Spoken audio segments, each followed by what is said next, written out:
Good evening, everyone, and welcome back to Political Avenger. This is your host, PA. It is Friday. Hopefully, everyone's having a great Friday.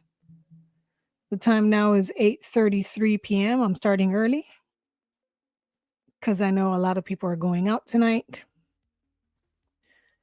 So tonight we're going to be talking about a interview that was done back in 2000. I believe it was in 2007, and it's regarding a nurse that worked for the military. Again, this is alleged nurse that worked for the military that interviewed one of the occupants of the Roswell crash, one of the surviving occupants. The image that you see in front of you is supposedly one of the pictures or videos that was taken from one of these extraterrestrial occupants. Again, all is alleged. Nothing is truly confirmed because how can we confirm this from the federal government or any military agency? So this is based on transcripts, footnotes, and letters written by the nurse. So let's go ahead and get into it. Now, this letter is dated August 12th, 2007, and it's the letter from Miss MacElroy. And the letter was sent to a writer, the person that actually published this book. And it begins by saying, "Dear Lawrence, I am typing this letter to you on my old Underwood typewriter that I bought after I was discharged from the Army. Somehow it seems like a fitting contrast to the subject of this letter and the documents you will find enclosed in this envelope.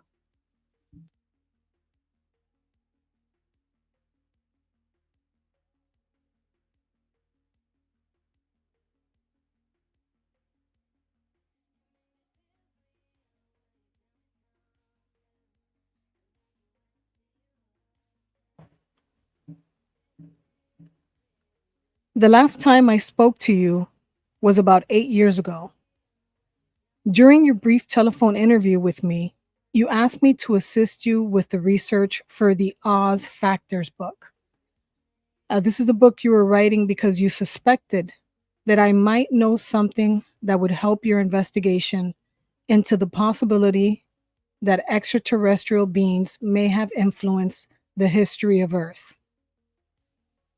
When we spoke, I told you that I did not have any information that I can share with you about anything. Since then, I have read your book and found it very interesting and compelling. You are obviously a man who has done his homework and who could understand my own experiences.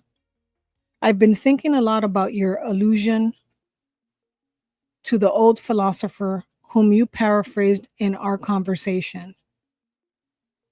Quote, with great power comes great responsibility. Although I don't know and don't think power is a pertinent in my life. Enclosed are the documents that you'll certainly be thanking me about. I have reconsidered my position for a variety of reasons, not the least of which is my realization that you were right. I do have a responsibility to myself at least. I cannot possibly tell you the personal hell of ethical irresolution and spiritual ambivalence I have endured since 1947. I do not want to keep playing the game of quote unquote, maybe I should have, or maybe I shouldn't have, through the rest of eternity. Many men have been killed to extinguish the possibility of revealing the knowledge I have helped to withhold from society until now.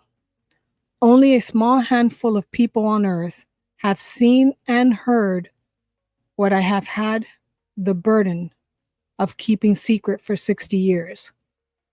All those years I thought I had been entrusted with a great deal of confidence by the quote unquote powers that be in our government.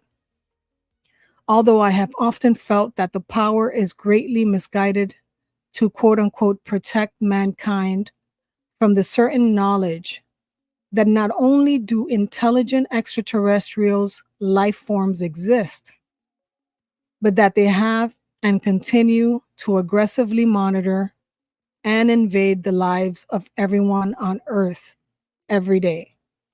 Therefore, I think the time has come to pass along my secret knowledge to someone I think will understand it. I don't think it would be responsible of me to take the knowledge I have into the silent afterlife, beyond the reach or recognition. I think there is a greater good to be served than protecting the quote unquote vested interest for whom this information is considered a matter of national security, whatever that means, and is therefore justification for making it quote unquote top secret. Also, I am now 83 years old. I have decided to leave this body, which has outlasted its usefulness to me, using a painless method of self-administered euthanasia. I have very few months to live and nothing to fear or lose. So, I have moved away from Montana, where my husband and I lived for most of my life, to spend our remaining days in a lovely rented upstairs bedroom in a house in the homeland of my husband's family in the county of Meath in Ireland. I will die not far from the quote unquote great mound at Knoweth and Doweth, where what is called the fairy mound of darkness. These are sacred cairns or massive stone structures that were erected about 3700 BC and engraved within a decipherable hieroglyphs about the same time as the pyramids and other inexplicable stone monuments. I am also not far from the hill of Tara. That was once the ancient seat of power in Ireland, where 142 kings are said to have reigned in prehistoric and historic times. In ancient Irish religion and my mythology, this was the sacred place of the dwelling for the quote unquote gods and was the entrance to the other world. Saint Patrick came to Tara to conquer the ancient religion of the pagans. He may have suppressed the religious practices in the area, but he certainly did not have any impact on the gods who brought these civilizations to Earth. As you will discover when you read the documents enclosed. Therefore, this is a fitting location for my departure from this unholy world and final release from the burdens of this life. The crystal clear perspective of hindsight has revealed a higher purpose to me, assisting the survival of the planet, all living beings and life forms in our galaxy. The status quo of our government establishment has been to quote unquote protect the people from the knowledge of such matters. In fact, the only protection afforded by ignorance and secrecy is to hide the private agenda of those in power to enslave others. And by doing so, to disarm every perceived enemy and ally through superstition and stupidity. Therefore, I have enclosed the original and only existing copies of my personal notes and reflections on the matter, which I have kept hidden from everyone, even my own family. I have also enclosed my copies of typed transcripts created by the stenographer who transcribed all of my interviews with the alien saucer pilot after each interview was finished. I do not have any copies of the tape recordings that were made of my interview reports. No one until now knows that I was able to secretly retain copies of the official interview transcripts. Now I am entrusting these documents to your discretion to impart to the world in any form or manner you see fit. My only request is that you do so in a way that will not threaten your own life or well-being, if possible. If you were to incorporate these notes of my experiences into a work of fiction, such as a novel, the factual nature of the material could be easily dismissed or discredited by any agency for whom quote unquote national security is used as a personal shield against scrutiny and justice. In so doing, you could quote unquote disavow any knowledge of their true origin and claim that it is a fictitious work of your imagination. Whoever said that truth is stranger than fiction was right as rain. For most people, all of this would be unbelievable. Unfortunately, beliefs are not a reliable criteria for reality. Also, I am sure that if you were to show these notes to anyone that would prefer physical, economic, or spiritual slavery over freedom, the subject matter contained in them would seem quite objectionable. If you attempted to publish these documents as a matter of factual reporting in a newspaper or on the evening TV news, they would be rejected out of hand as a work of a kook. The very nature of these documents make them unbelievable and therefore discreditable. Conversely, the release of this information is potentially catastrophic for certain political, religious, and economically vested interests. These documents contain information which is quite relevant to your interest and investigations into alien encounters and paranormal experience. To use your analogy in the quote unquote The Oz Factor book, I can honestly say that the few factual reports that have been made by others about alien influences are only a gentle breeze in the eye of the apocalyptic hurricane swirling around on Earth. There really are wizards and wicked witches and flying monkeys in this universe. This information, which has been suspected or speculated upon by so many for so long, has been constantly denied by mainstream media, academia, and the military-industrial complex that President Eisenhower warned us about in his farewell address.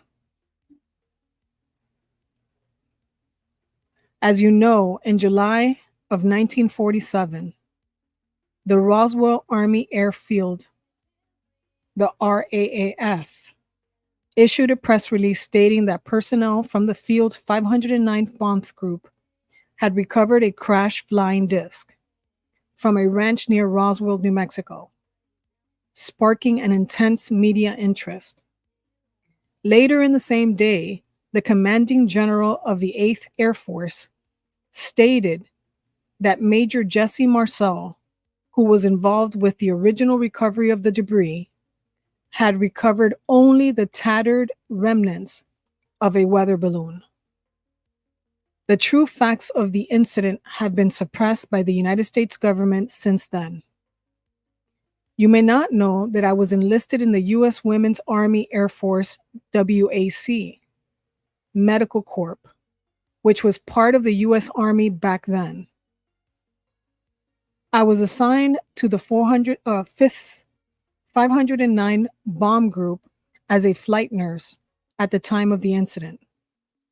When the news that there had been a crash was received at the base, I was asked to accompany Mr. Cavett, the counterintelligence officer, to the crash site as the driver of his vehicle and to render any needed emergency medical assistance to any survivors if necessary. Therefore, I briefly witnessed the wreckage of the alien spacecraft, as well as the remains of several alien personnel aboard the craft who were already dead.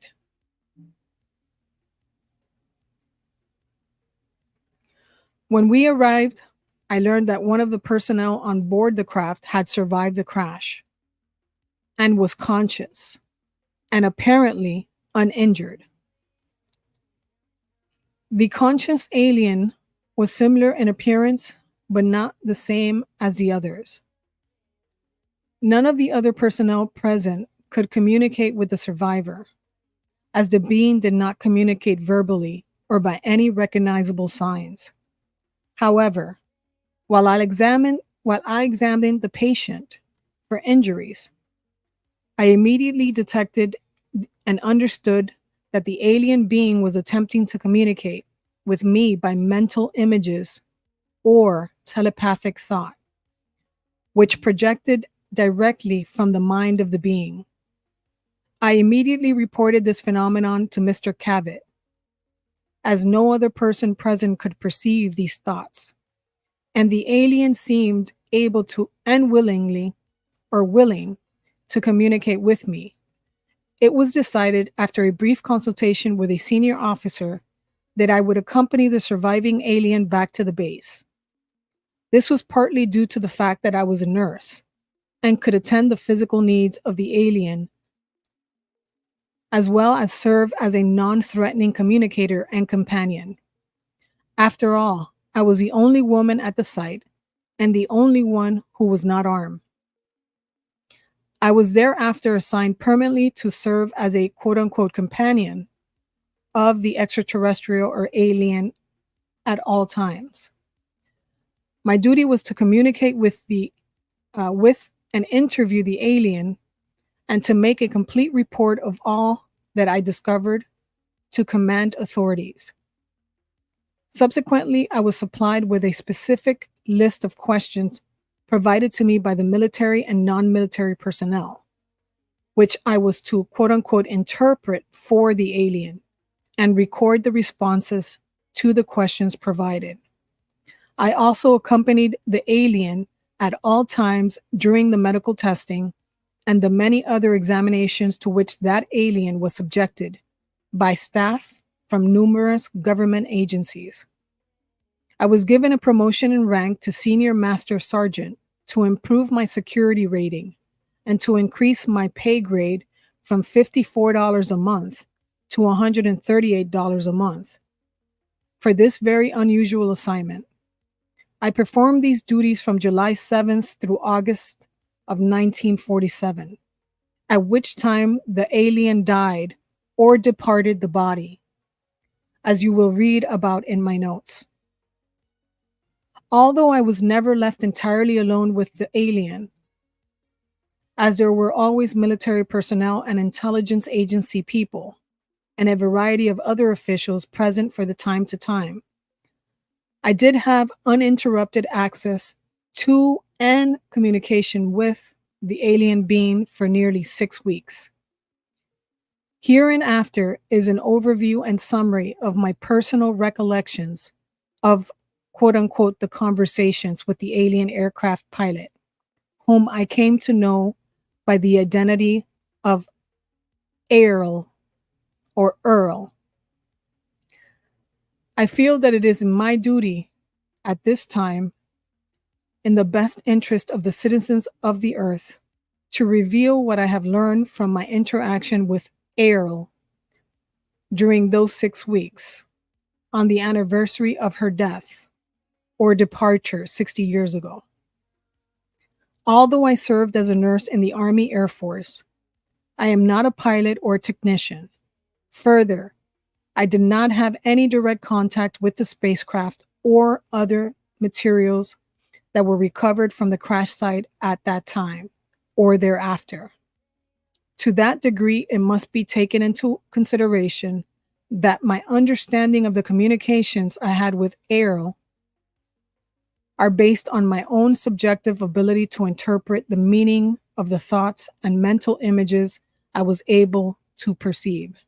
Now, before I continue, the experiences that many people have had regarding extraterrestrials, including myself, they communicate with mental images or streaming. It's as if they stream video or thoughts, images into your mind.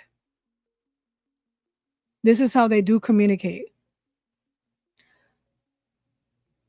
So her saying this, stating that she experienced this in 1947 when she was interviewing the alien or extraterrestrial, is the same thing that many other contactees or abductees say that they communicate with these other beings from other places.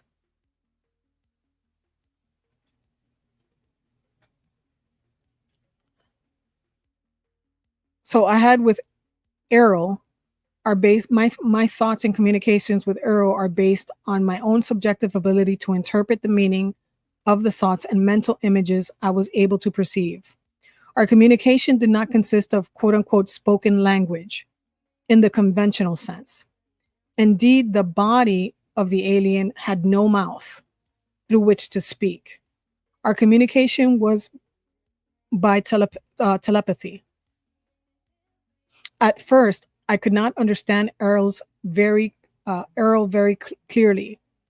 I could perceive the images, I could perceive the emotions and impressions, but it was difficult for me to express these verbally.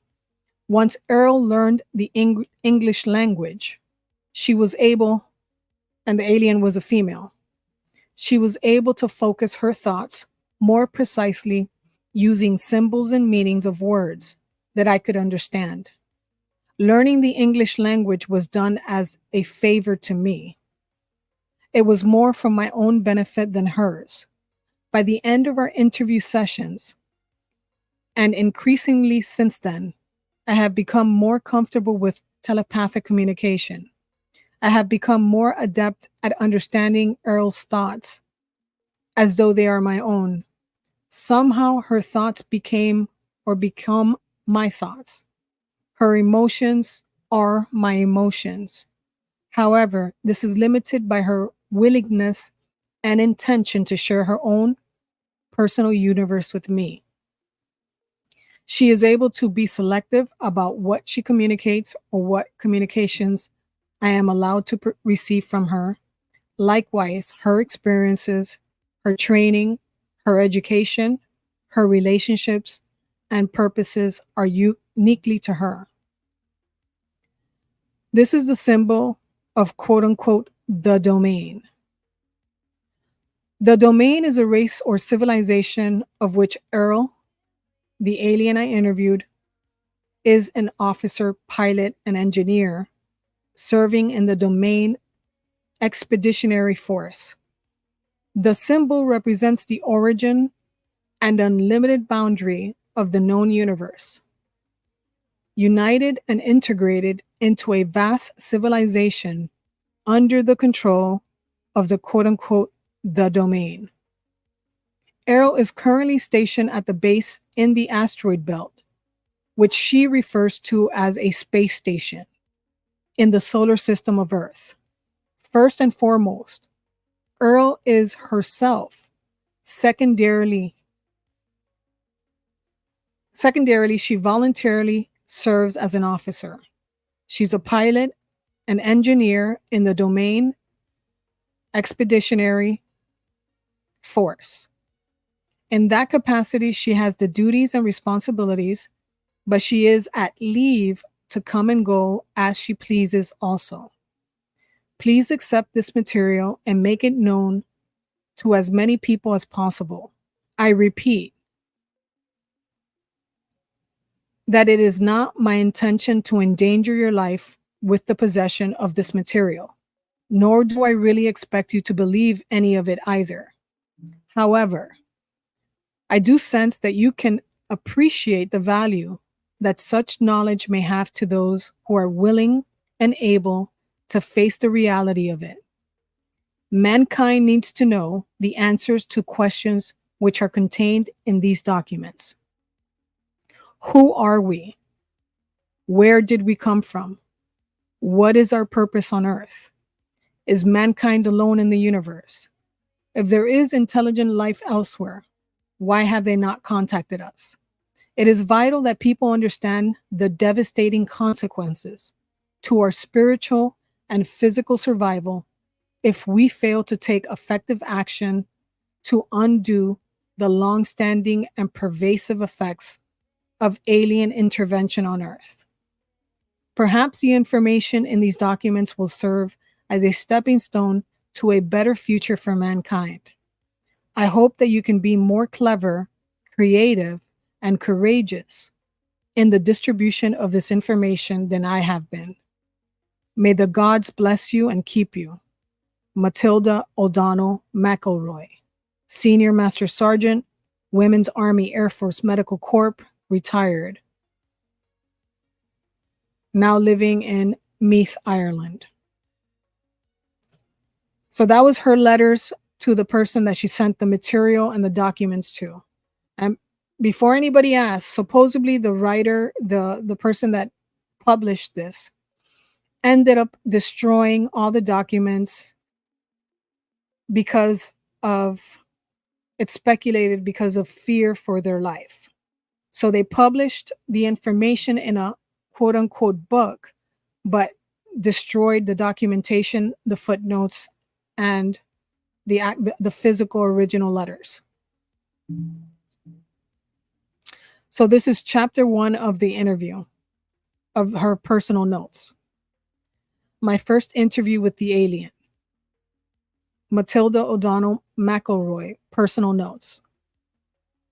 By the time the alien had been returned to the base, I had already spent several hours with her. As I mentioned, Mr. Cavett told me to stay with the alien since I was the only person among us who could understand her communications. I could not understand my ability to quote unquote communicate with the being. I had never before that time experienced telepathic communication with anyone. The nonverbal communication I experienced was like the understanding you might have when a child or a dog is trying to get you to understand something, but much, much more direct and powerful. Even though there were no words spoken or signs made, the intention of the thoughts were unmistakable to me. I realized later that although I received the thought, I did not necessarily interpret its meaning exactly. I think that the alien being was not willing to discuss technical matters due to the nature of her position as an officer and a pilot, with the duty to maintain the security and confidentiality required by her own unit or organization. Any soldier who is captured by the enemy, quote unquote, in the line of duty, has a responsibility to withhold vital information, even in the face of interrogation or torture, of course. But in spite of that, I have always felt that the alien being was not really trying to hide anything from me. I just never got that feeling. Her communication always seemed honest and sincere to me. But I suppose you can never know for sure. I definitely feel that I shared a unique bond with the alien. It was a kind of trust or empathy that you have with a patient or a child. I think this is because the alien could understand that I was really interested in her and had no harmful intention, nor would I allow any harm to come to her if I could prevent it. This was true too. I refer to the alien as her. Actually, the being was non sexual in any way, either physiological or psychological. She, quote unquote, did have a rather strong feminine presence and demeanor. However, in terms of physiology, the being was, quote unquote, asexual and had no internal or external reproductive organs. Her body was more like the body of a doll or a robot. There were no intentional or internal organs, as the body was not constructed of biological cells. It did have a kind of circuit system or electrical nervous system that ran throughout the body, but I could not understand how it worked. In stature and appearance, the body was quite short and petite, about 40 inches tall. The head was disproportionately large relative to arms, legs, and torso, which were thin. There were 3 fingers on each of the hands and feet, which were somewhat prehensile. The head had no operational nose or mouth or ears. I understood that a space officer does not need these, as space has no atmosphere to conduct sound. Therefore, sound-related sensory organs are not built into the body, nor does the body need to consume food, hence the absence of the mouth. The eyes were quite large. I was never able to determine the exact degree of visual acuity of which the eyes were capable, but I observed that her sense of sight must have been extremely acute. I think the lenses of the eyes, which were very dark and opaque, may also have been able to detect waves or particles beyond the visual spectrum of light. Footnote 23. I suspect that this may have included the full range of the electromagnetic spectrum. Footnote 24. Or more, but I do not know this for sure. When the being looked at me, her gaze seemed to penetrate right through me, as though she had X-ray vision. I found this a little embarrassing at first, until I realized that she had no sexual intentions. In fact, I don't think she ever had the thought that I was male or female. It became very obvious after a short time with the being that her body did not require oxygen, food, or water, or any external source of nutrition or energy. As I learned later, this being supplied her own quote unquote energy, which animated and operated the body. It seemed a little bit eerie at first, but I got used to the idea. It's really a very, very simple body. There is not much to it compared to our own bodies. Errol explains, the alien explained to me that it was not mechanical, like a robot, nor was it biological. It is animated directly by her as a spiritual being. Technically, from a medical standpoint, I would say that Earl's body could not even be called alive. Her quote unquote doll body is not a biological life form with cells and so forth. It had a smooth skin or covering which was gray in color. The body was highly tolerant to changes in temperature, atmospheric conditions, and pressure. The limbs were quite frail without musculature. In space, there is no gravity, so very little muscle strength is needed. The body was used almost entirely on the spacecraft or in low or no gravity environments. Since Earth has a heavy gravity, the body was not able to walk around very well, as the legs were not really suited for that purpose. The feet and hands were quite flexible and agile, however. Overnight, before my first interview with the alien, the area had been transformed into a buzzing hive of activity. There were a dozen men working on setting up lights and camera equipment. A motion picture camera and microphone and a tape recorder was there also set up in the interview room. I don't understand why a microphone was needed, since there was no verbal communication possible with the alien. There was also a stenographer and several people busily typing on typewriters. I was informed that an expert foreign language interpreter and a code breaker team had been flown to the base during the night to assist with my efforts to communicate with the alien. There were also several medical personnel, specialists in various fields, to examine the alien. And a professor of psychology was there to help formulate questions and interpret the answers. As I was just a nurse, I was not considered to be a qualified interpreter, even though I was the only one there who could understand anything the alien was thinking. There were many subsequent conversations between us. Each interview resulted in an exponential increase in understanding between us. As I will discuss later in the notes, this is the first transcript with the answers to a list of questions provided to me by the intelligence officer at the base, which I debriefed to the stenographer immediately following the interview. This is the official top secret transcript.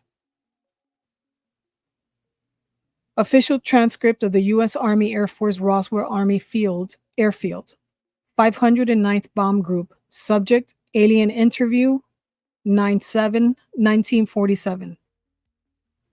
Question: Are you injured? Answer: No. Question: What medical assistance do you require? Answer: None. Question: Do you need food or water or other substance or sustenance? Answer: No.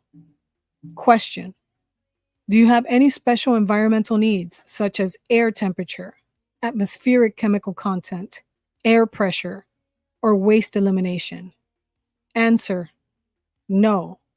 I am not a biological being. Question: Does your body or spacecraft carry any germs or contamination that may be harmful to humans or other Earth life forms? Answer: No germs in space. Question: Does your government know you are here? Answer: Not at this time. Question: Are others of your kind going to come looking for you? Answer: Yes. Question: What is the weapons capability of your people? Answer: Very destructive. I did not understand the exact nature of the kind of arms or weapons that they might have, but I did not feel that there was any malevolent intention in her reply, just a statement of fact. Question: Why did your spacecraft crash? Answer: It was struck by an electrical discharge from the atmosphere, which caused us to lose control. Question: Why was your spacecraft in this area? Answer: Investigation of burning clouds, quote unquote, burning clouds, radiation, explosions. Question: How does your spacecraft fly? Answer: It is controlled through the mind. Response to thought commands. Mind or thought command are the only English language words I can think of to describe the thought.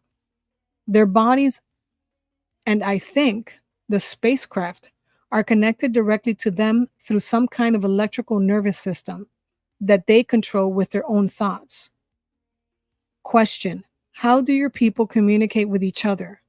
Answer: Through mind, thought. The words mind and thought combined together are the closest English word language I can think of to describe the idea at this time.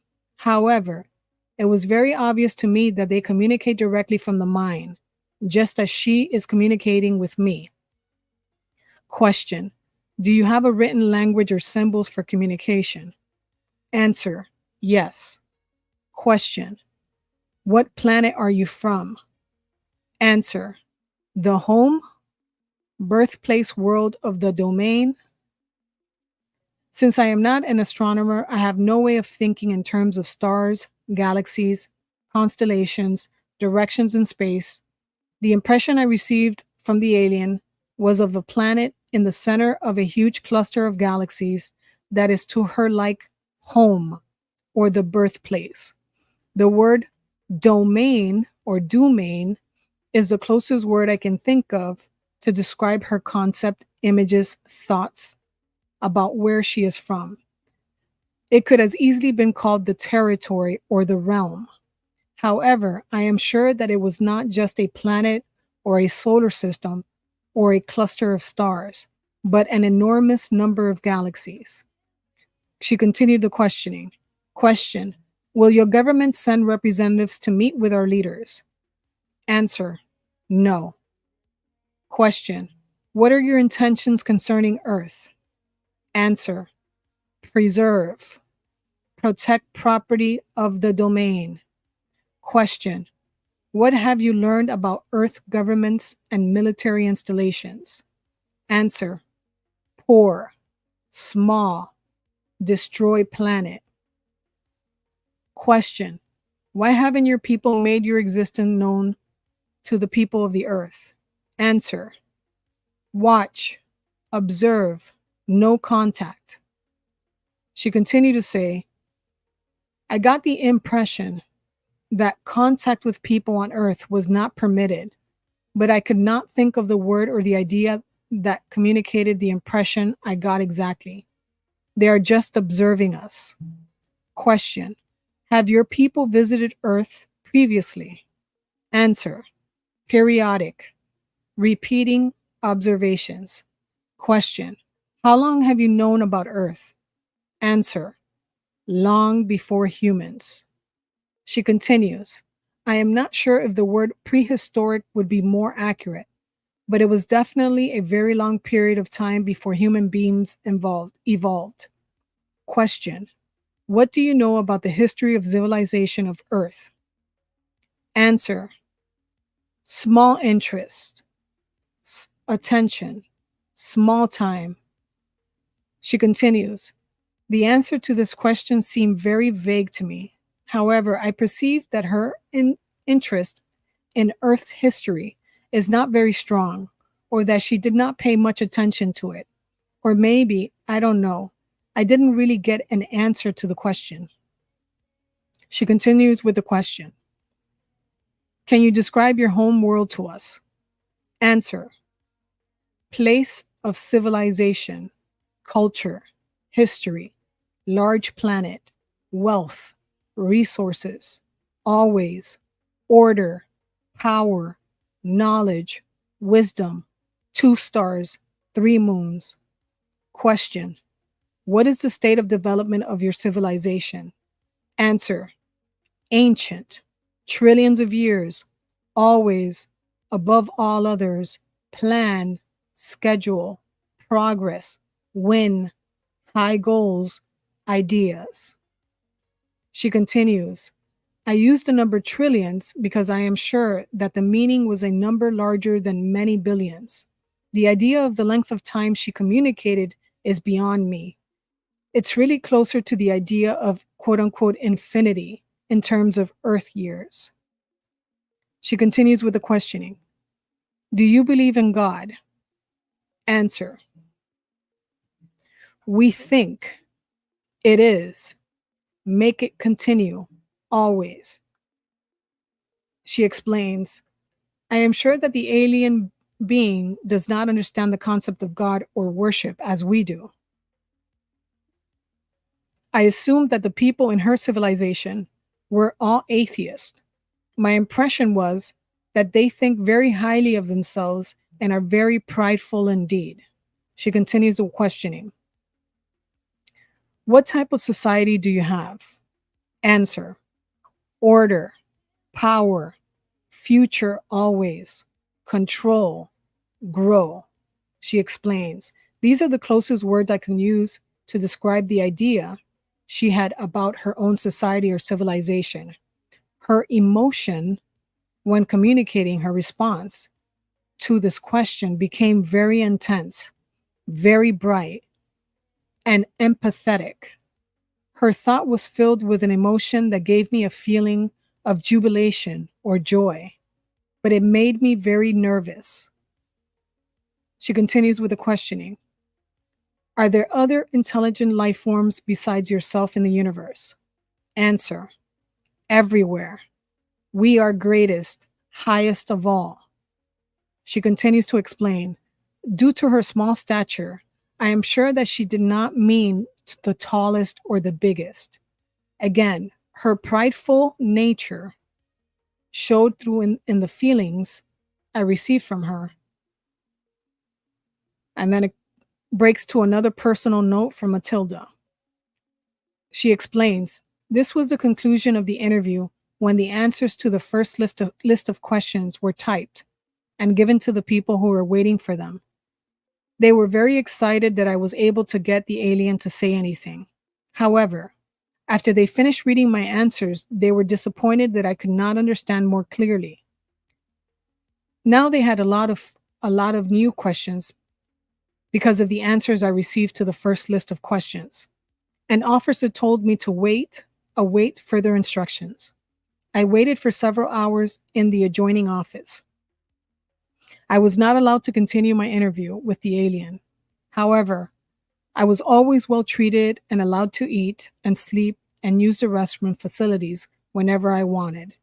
Eventually, a new list of questions was written for me to ask the alien. I gathered that quite a few other agents, government, and military officials had arrived at the base by this time. They told me that several other people would be in the room with me during the next interview, so they could prompt me to ask for further details during the interview. However, when I attempted to conduct the interview with these people in the room, I received no thoughts, no emotions, or any other perception or perceptible communication from the alien. Nothing. The alien just sat in the chair without moving. We all left the interview room. The intelligence agent became very agitated about this. He accused me of lying or making up the answers to the first questions. I insisted that my answers were honest and as accurate as I could make them. Later that day, it was decided that several other people would attempt to ask questions of the alien. However, in spite of several attempts by different experts, no one else was ever able to get any communication at all from the alien. Over the next several days, a psychic research scientist from back east was flown to the base to interview the extraterrestrial or the alien. Her name was Gertrude, something or another. I don't recall the last name. On another occasion, an Indian clairvoyant named Krishnamurti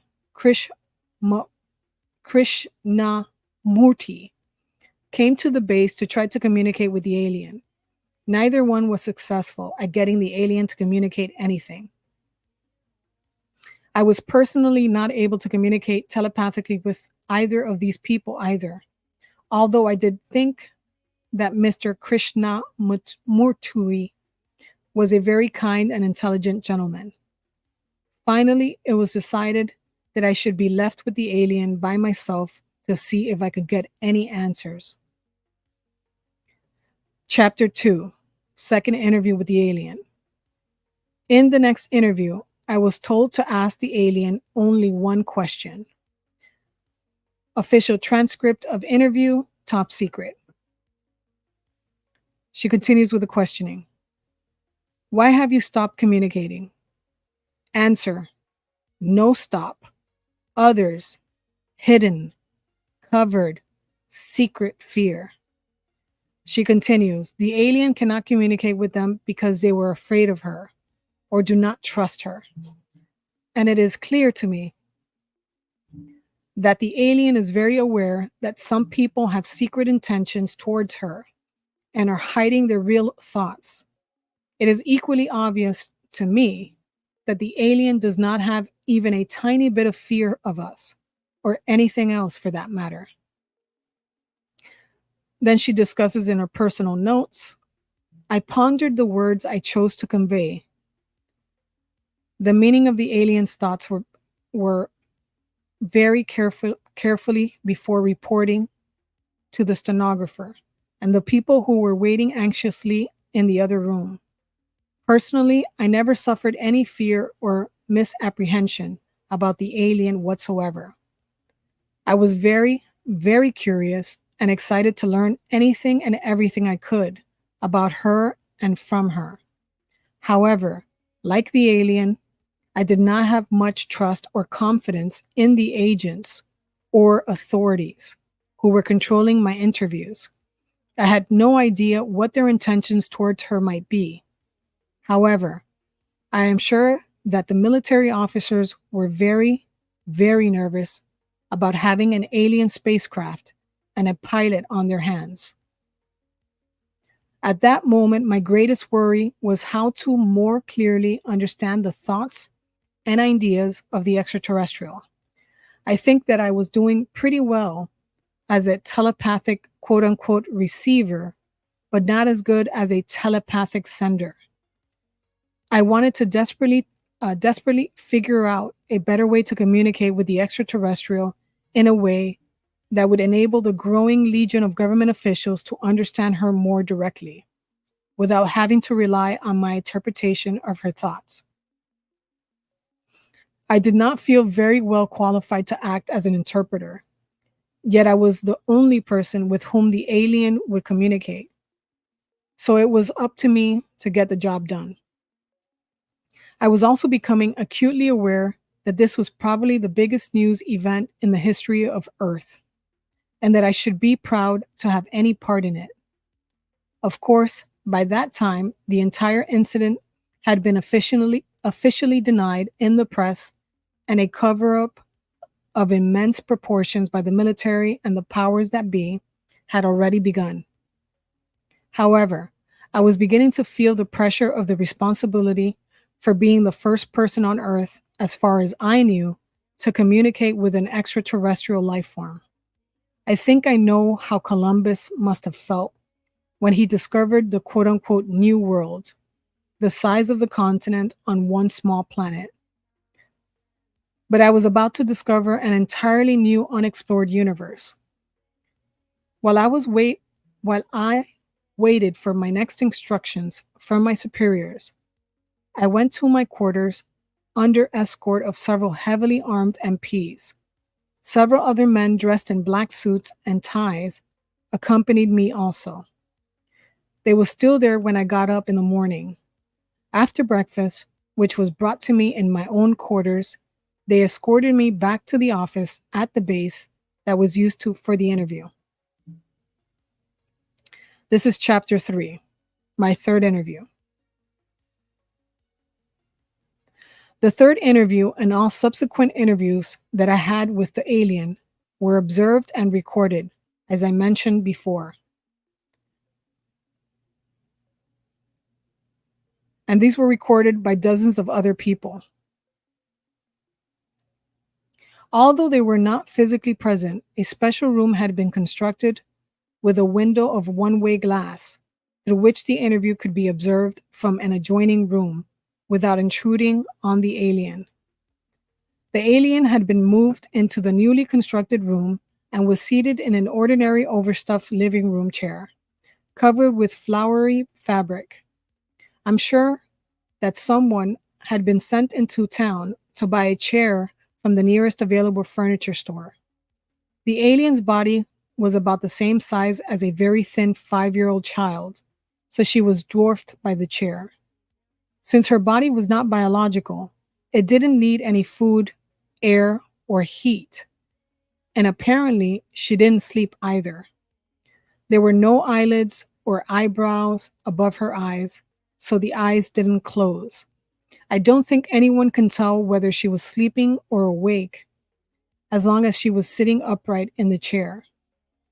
Unless she moved her body or gestured with her hand, it would be hard to tell whether she was even alive or not, unless you can perceive her thoughts. Eventually, I learned that the alien was not identified by her body, but by her personality, so to speak. She was known by her fellow aliens as Errol. This is the closest word I can use to describe the name using the English alphabet. I sensed that she preferred the feminine gender. I think we shared a natural female empathy and nurturing attitude towards life and each other. I am sure she did not feel comfortable with a combative, aggressive, domineering attitude of the male officers and agents, each of whom was more concerned with their own personal self-importance and power than with discovering the secrets of the universe.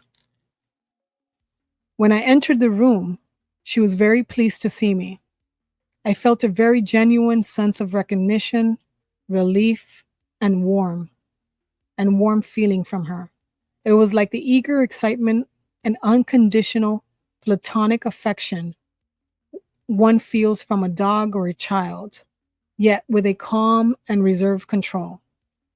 I must say that I was surprised that I felt the same sort of affection for the alien being, especially since we had spent so little time with each other.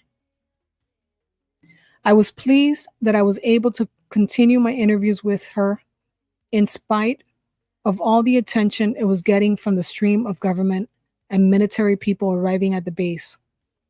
It was very obvious that the people who wrote the next series of questions for me wanted to learn how to communicate with the alien themselves without having to go through me. Here are the answers to the new list of questions. Top secret. Official transcript. Question. Can you read or write any Earth languages? Answer. No. Question.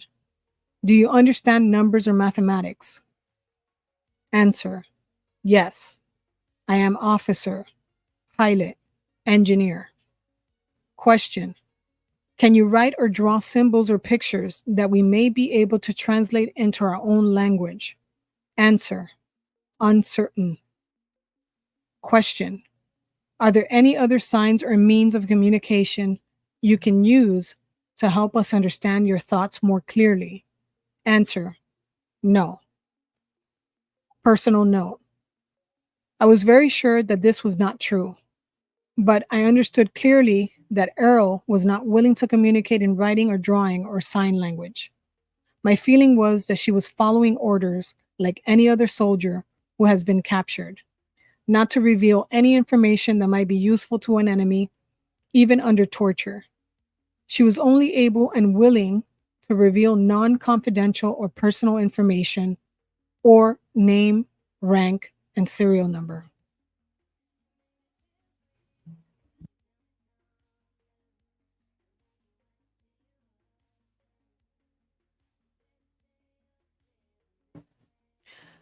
The transcript continues. Top secret. Question. Can you show us on the map of the stars which is the star of your home planet? Answer. No. She explains. This is not because she does not know the directions from Earth to her home planet. She was unwilling to reveal the location. It was also due to the fact that the star system of her home planet does not exist on any star map on Earth. It is too far away. She continues the questioning. Question. How long will it take your people to locate you here? Answer. Unknown. Question.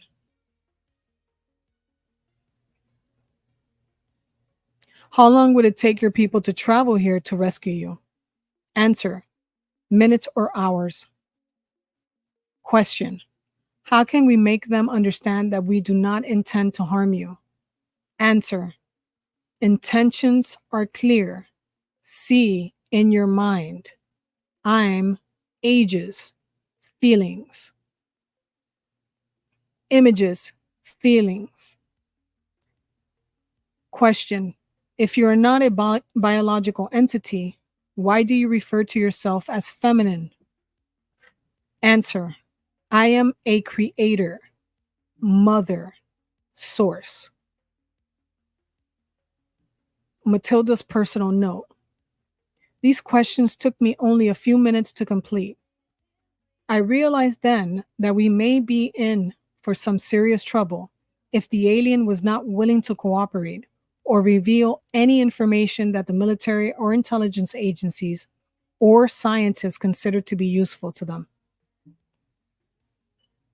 I was also sure that the alien was very certain of the actual intentions of the people who wrote these questions, as she could quote unquote read their minds just as easily as she could read my thoughts and communicate with me telepathically. Because of these intentions, she was unwilling and unable to cooperate with any of them in any way, under any circumstances. I am equally sure that since she was not a biological life form, that there was no kind of torture or coercion that would change her mind. Chapter 4, the language barrier. Personal notes. After I explained what I thought were the reasons for the no answer to the intelligence agents, there was a great deal of upset and turmoil. A very heated discussion took place between some of the intelligence officers, military officials, and psychologists, and the language interpreters. This lasted for several hours. It was finally decided that I should be allowed to continue the interview with the alien, provided I could get a satisfactory answer from her to the following questions. The transcript continues, top secret. Question: what assurance or proof do you require from us that will make you feel safe enough to answer our questions? Answer: only she speaks. Only she hears. Only she. Questions. She continues the answer. No others must learn, know, understand. Personal notes. When I returned from the interview room to report the alien response to this question, I received a grim and skeptical reception from the assembled intelligence agents and military personnel. They could not understand what the alien meant by this. How can you not understand what the alien... I'm sorry, I'm interrupting this. How can you not understand what the extraterrestrial was telling the officer? Obviously, if she can read your mind, because they have the capability of telepathy, and they know what your intentions are, what don't you understand about her answer? She only wanted the woman because the woman had no ill intentions. She only wanted Matilda to continue interviewing her because her intentions were pure in the questioning. That's why her answer was, only she speaks, only she hears, only she questions. No others must learn, know, understand. Silly. These officers are silly. I tell you, sometimes the meatheadedness of individuals. So they could not understand what the alien meant by this. I admitted that I couldn't really understand what she meant either, but I was doing the best I could to articulate her telepathic intentions. I told the officials that perhaps the communication problem had to do with my inability to understand the telepathic language of the alien clearly, or clearly enough to be satisfactory. I was so discouraged at that point, I almost felt like giving up. And now there was even more arguments than before. I was sure I was going to be removed from my position in spite of the fact that the alien refused to communicate with anyone else, or that no one else had been found who could communicate with her. Fortunately, a very clever fellow named John Newble, who was a Japanese language specialist from the Navy, had an explanation and a solution to the problem. He explained that with the problem had very little to do with the inability of the alien to communicate. It had more to do with her unwillingness to communicate with anyone other than myself. Second, in order for any clear, comprehensive communication to happen, both parties needed to understand and communicate through a common language. Words and symbols in language convey very precise concepts and meanings. He said that the Japanese people have a lot of homonyms in their language, which cause a lot of confusion in day-to-day communication. They solve this problem by using standard Chinese characters to write down the exact meanings of the words they are using. This clears up the matter for them. Without a defined nomenclature, communication was not possible beyond the rudimentary understanding between men and dogs or between two small children. The lack of a common vocabulary of clearly defined words that all parties can use fluently was the limiting factor in communicating between all people groups or nations. Therefore, he suggested that there were only two choices. I had to learn to speak the language of the alien or the extraterrestrial had to learn to speak English. Factually, only one choice was possible. That I persuade Earl to learn English and that I teach it to her with the guidance of the language specialist. No one had any objection to trying this approach, as there were no other suggestions. The language specialist suggested that I take several children's books and a basic reading primer and a grammar text with me into the interview room. The plan was that I would sit next to the alien and read aloud to her from the books while pointing to the text I was reading with my finger so that she could follow along. The theory was that the alien could eventually be taught to read just as a child is taught to read. Word and sound association with written word, as well as instruction in fundamental grammar. They also assumed, I think, that if the alien was intelligent enough to communicate with me telepathically and fly a spacecraft across the galaxy, that she could probably learn to speak a language as quickly as a 5-year-old or faster. I returned to the interview room and proposed the idea to Errol. She did not object to learning the language, although she did not make any commitment to answer questions either. No one else had a better idea, so we went ahead. Chapter 5, The Reading Lessons, Personal Note. I began the reading lessons with the first pages of the school book that had been used to teach pioneer children in the 1800s on the frontiers of America. It is called McGuffey's Eclectic Reader Primer through 6. Since I am a nurse and not a teacher, the language expert who gave me the books also gave me an extensive briefing, a course that took an entire day on how to use the books to teach the alien. He said the reason he chose these particular books was because the original 1836 version of these books were used for 3/4 of a century to teach about 1/4 of all American school children how to read. No other books ever had so much influence over American children for so long.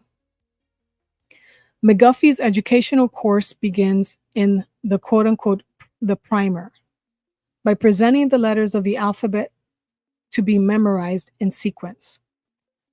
Children were then taught step by step to use the building blocks of the language to form a pronouns words using the phonics method, which involves teaching children to connect sounds with letters. Each lesson begins with a study of words used in the reading exercise and with markings to show the correct pronunciation for each word.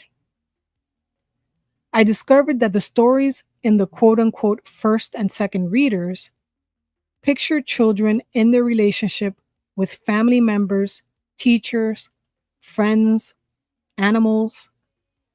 The third and fourth and fifth and sixth readers expanded on those ideas. One of the stories I remember was The Widow and the Merchant. It's kind of the morality tale about a merchant who befriends a widow in need. Later, when the widow proves herself to be honest, the merchant gives her a nice gift. The books do not necessarily teach you to believe that charity is expected, only of the wealthy people, though. We all know that generosity is a virtue that should be practiced by everyone. All of the stories were very wholesome and they gave very good explanations to illustrate virtues like honesty, charity, thrift, hard work, courage, patriotism, reverence for God, and respect for parents. Personally, I would recommend this book to anyone.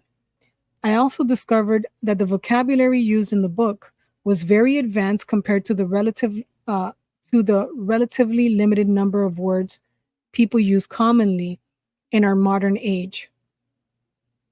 I think we have lost a lot of our own language since our founding fathers wrote the Declaration of Independence over 200 years ago. As instructed, I sat next to Earl in the interview room, reading aloud to her from each successive book in the series. Each of the books had an excellent, simple illustration of the stories and subjects being taught, although they are very outdated by today's standards. Nonetheless, Earl seemed to understand and absorb every letter, sound, syllable, and meaning as we progressed. We continued this process for 14 hours a day, for 3 consecutive days, without interruption, except for a few meals and rest breaks on my part. Earl did not take breaks for anything. She did not sleep. Instead, she remained sitting in the overstuffed chair in the interview room, reviewing the lessons we had already covered. When I returned each morning to begin where we left off, she had already memorized the previous lessons and was well into the next pages. This pattern continued to accelerate until it became pointless for me to continue reading to her.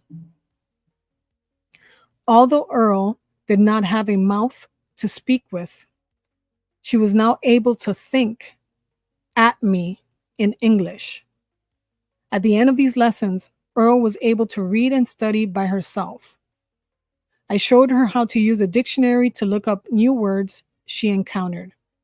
Earl consulted the dictionary continually after that. From then on, my job was acting as a courier for her, requesting that reference books be brought to her in a steady stream. Next, Mr. Newble brought in a set of the Encyclopedia Britannica. Earl especially enjoyed these because it had a lot of pictures.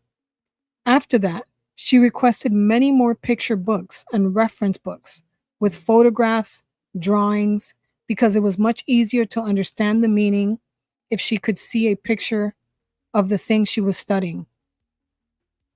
Over the next 6 days, books were brought in from libraries all over the country. I presume because it wasn't more than a few more days before she had read through several hundred of them. She studied every subject I could imagine, and many other very technical things I never wanted to know anything about, like astronomy, metallurgy, engineering, mathematics, various technical manuals, and so forth. Later, she began to read fiction books, novels, poetry, and the classics of literature. Earl also asked to read a great many books on subjects in the humanities, especially history. I think have read at least 50 books about human history and archaeology. Of course, I made sure that she received a copy of the Holy Bible, also which she read from cover to cover without comment or questions. Although I continued to stay with Earl for 12 to 14 hours each day, most of the time during the following week had been spent without much communicating between us, except for an occasional question she asked me. The questions were unusual, meant to give her a sense of context or to clarify something in the books she was reading.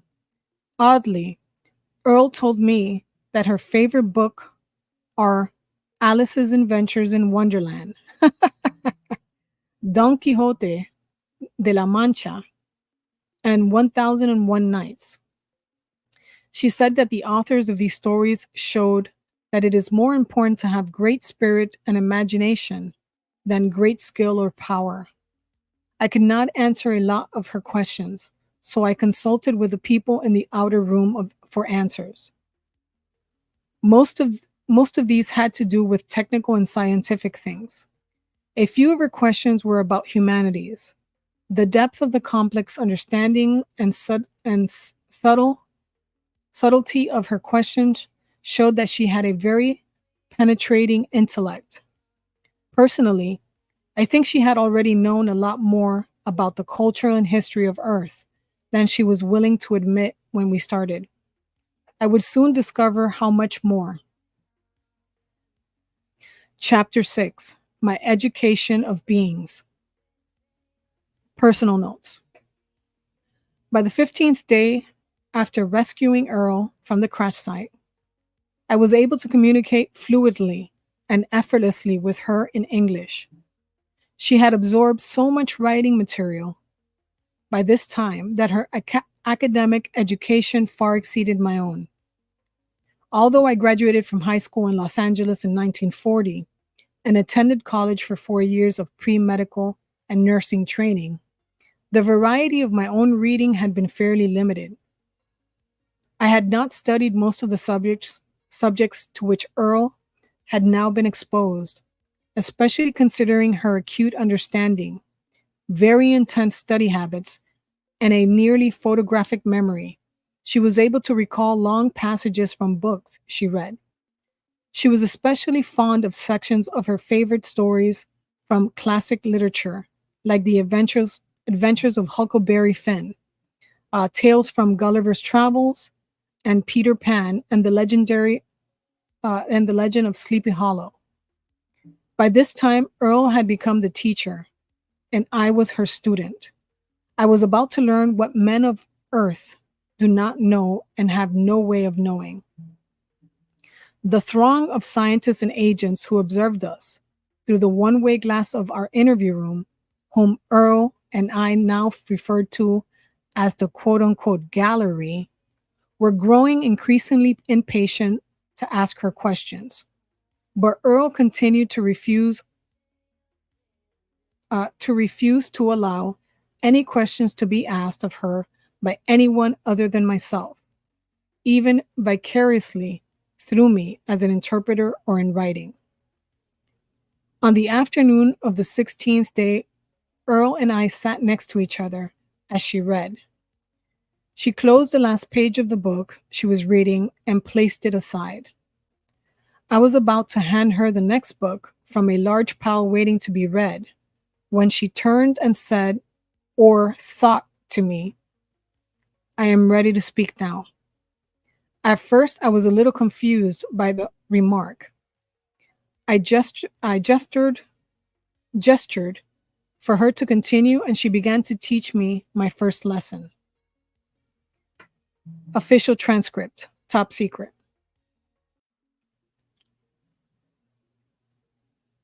"What would you like to say, Earl?" I asked. The extraterrestrial stated, "I have been a part of the domain expeditionary force in this sector of space for several thousand years. However, I have not personally had intimate contact with beings on Earth since 5965 BC. It is not my primary function to interact with the inhabitants of the planets within the domain. I am an officer, a pilot, an engineer with many duties to perform. Nonetheless, although I am fluent in 347 other languages within the domain, I have not been exposed to your English language. The last Earth language with which I was conversant was the Sanskrit language of the Vedic hymns. At that time, I was a member of the mission sent to investigate the loss of a domain base located in the Himalayan mountains. An entire battalion of officers, pilots, communications, and administrative personnel disappeared, and the base was destroyed. Several million years ago, I was trained and served as an investigation, data evaluation, and program development officer for the domain. Because I was experienced in that technology, I was sent to Earth as part of the search team. One of my duties involved interrogation of the human population that inhabited the adjoining area at the time.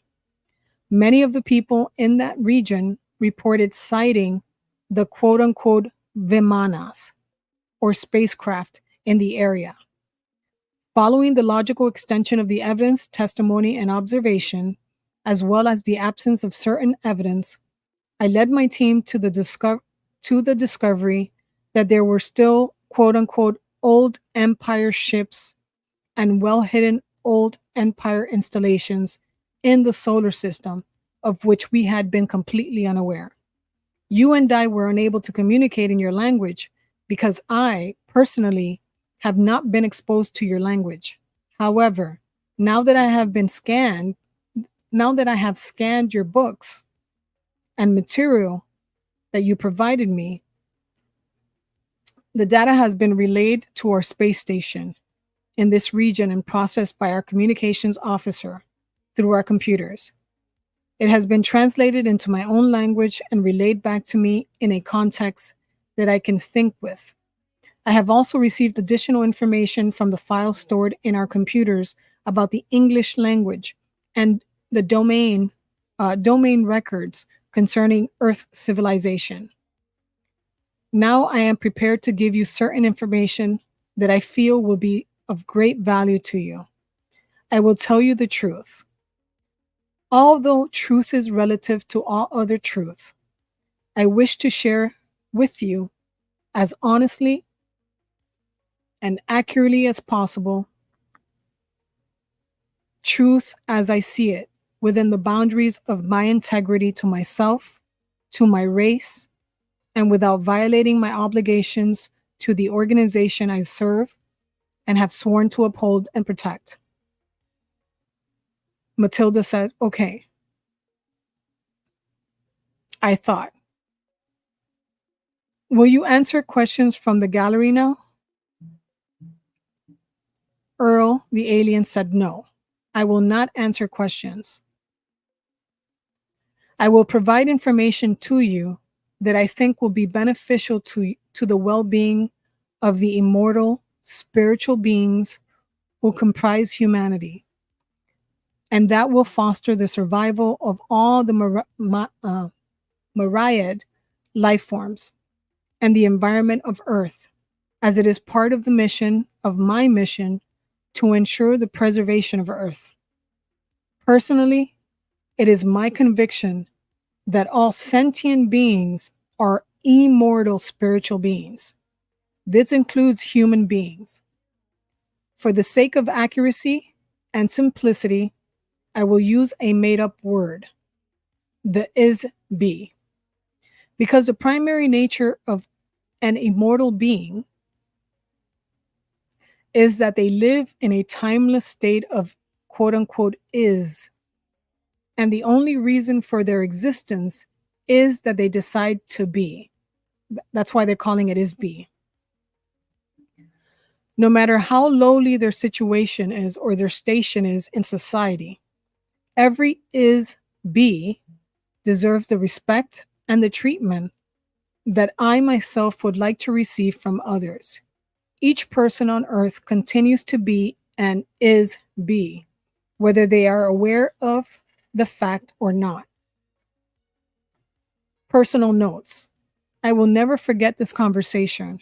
Her tone was very matter-of-fact and emotionless. However, for the first time, I sensed the presence of a warm and real personality in Earl. Her reference to immortal spiritual beings struck me like a flash of light in the dark room.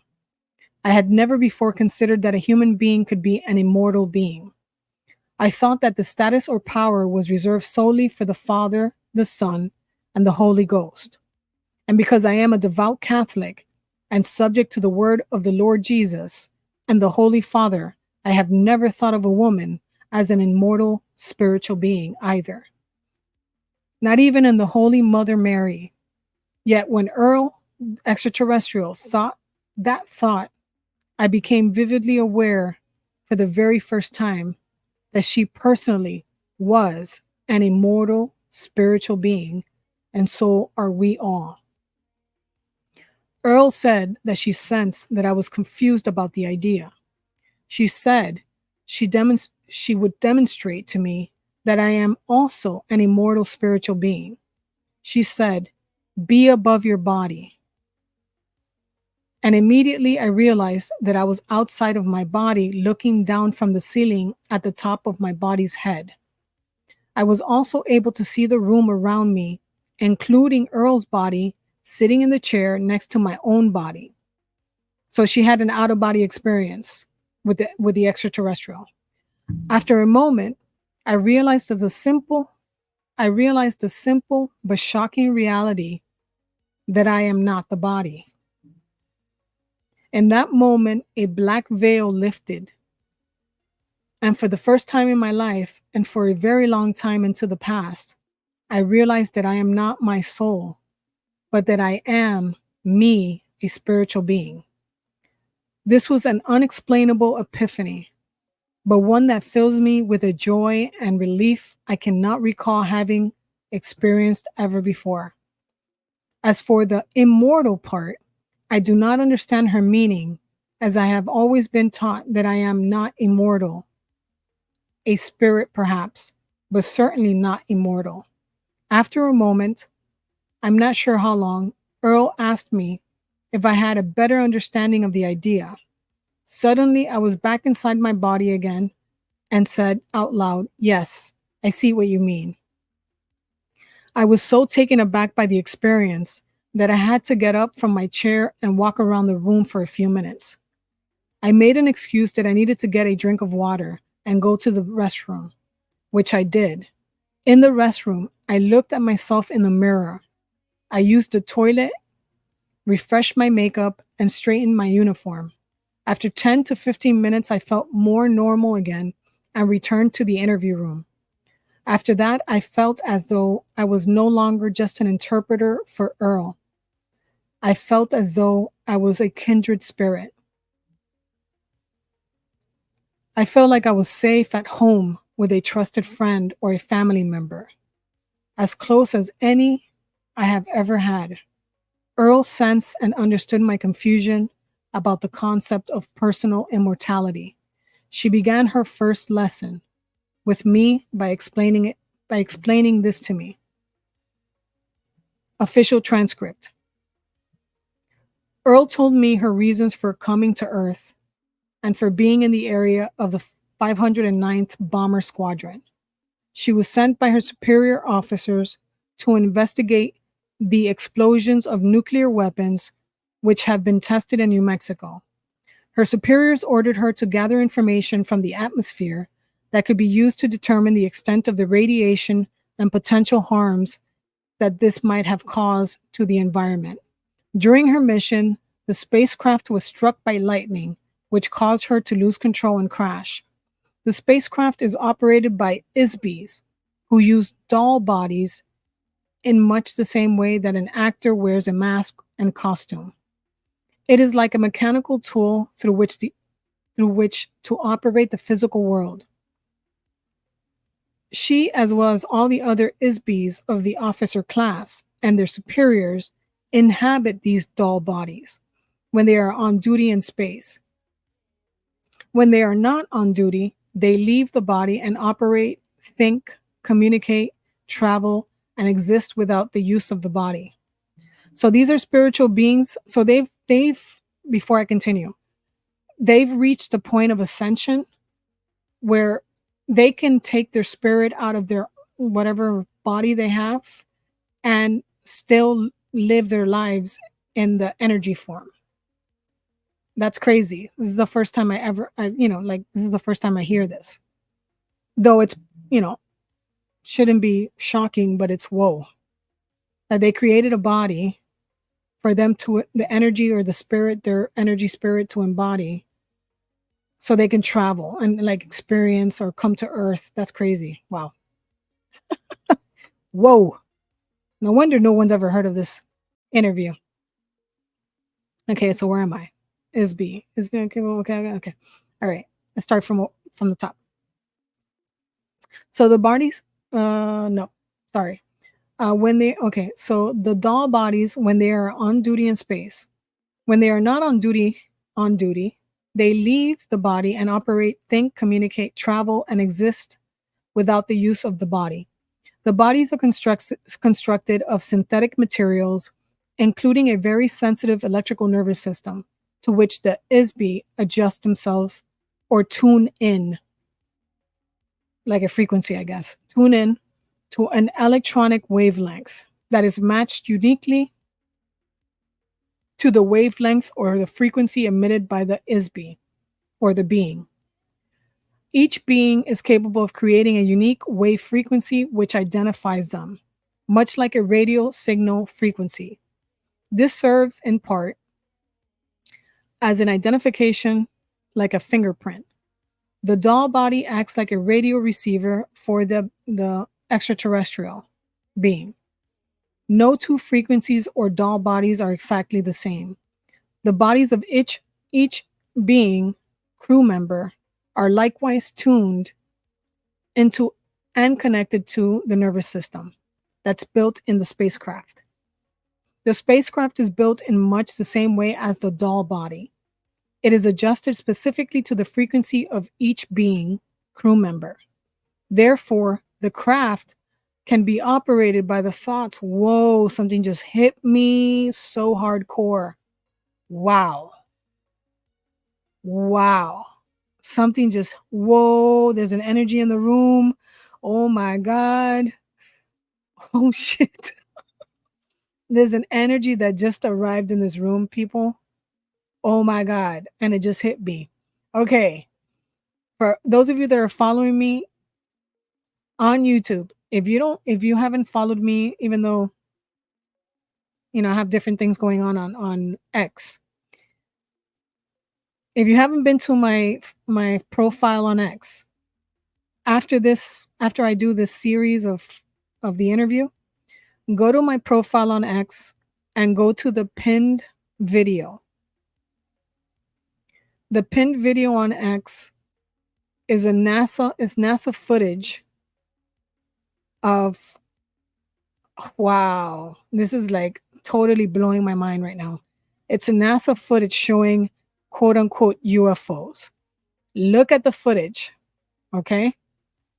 Because this is, oh my God, a bunch of things are just coming together. It's like, it's crazy what I'm seeing in my mind's eye right now. Okay.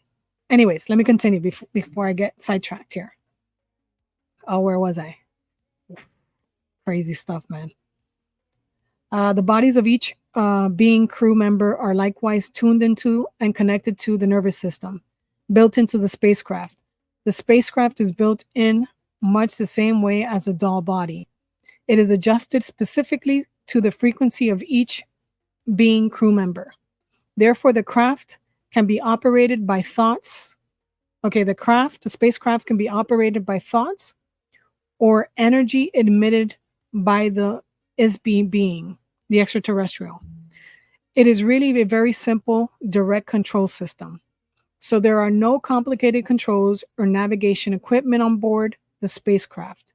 They operate as an extension of the ISB being. When the lightning bolt struck the spacecraft, this caused a short circuit and consequently disconnected them from the control of the ship momentarily, which resulted in the crash. Earl was and still is an officer, pilot, and engineer in an expeditionary force, which is part of the space opera, a civilization which refers to itself as the domain. This civilization controls a vast number of the galaxies, the stars, planets, moons, and asteroids throughout the area of space that is approximately 1/4 of the entire physical universe. So they control 1/4 of the entire this universe. The continuing mission of their organization or her organization is to quote unquote secure, control, expand the territory and resources of the domain. Earl pointed out that their own activities were very similar in many ways to the European explorers who discovered and claimed the New World for the Holy Father, the Pope, or for the kings of Spain, Portugal, and later Holland, England, France, and so forth. Europe benefited from the property acquired from the native inhabitants. However, the native inhabitants were never consulted with or asked for their permission to become part of the domain of the European nations and the soldiers and priests they sent to acquire territory and wealth in order to advance their interest. Earl said she read in a history book that the Spanish king regretted the brutal treatment of the native inhabitants by his soldiers. He feared retribution from the gods he worshipped and described in the various testaments of the Bible. He asked the Pope to prepare a statement called the Requirement, which was supposed to be read to each of the newly encountered native inhabitants. The king hoped that the statement, whether it was accepted or rejected by the natives, would absolve the king of all responsibility for the resulting slaughter and enslavement of these people. He used the statement as justification to confiscate their lands, possessions by his soldiers and the Pope's priest. Apparently, the Pope personally did not have any feelings of guilt or responsibility in the matter. Earl, the extraterrestrial, thought that such actions were those of a coward, that it is no surprise that the territory of Spain was diminished so quickly. Only a few years later, the king was dead and his empire had been assimilated by other nations. Earl said that this sort of behavior does not occur in the domain in space. Their leaders assume full responsibility for their actions of the domain and would not denigrate themselves in this fashion, nor do they fear any gods or have any regret for their actions. This idea reinforces my earlier suggestion that Earl and her people are probably atheists. In the case of the acquisition of Earth by the domain, the rulers of the domain have chosen not to openly reveal this intention to the quote-unquote native inhabitants of Earth until a later time when it may or may not suit their interests to reveal themselves. For the present time, it is not strategically necessary to make the presence of the domain expeditionary force known to mankind. In fact, until now, it has been very aggressively hidden for reasons that will be revealed later. The asteroid belt near Earth is a very small but important location for the domain in this part of space. Actually, some of the objects in our solar system are very valuable for use as low-gravity space stations. They are interested primarily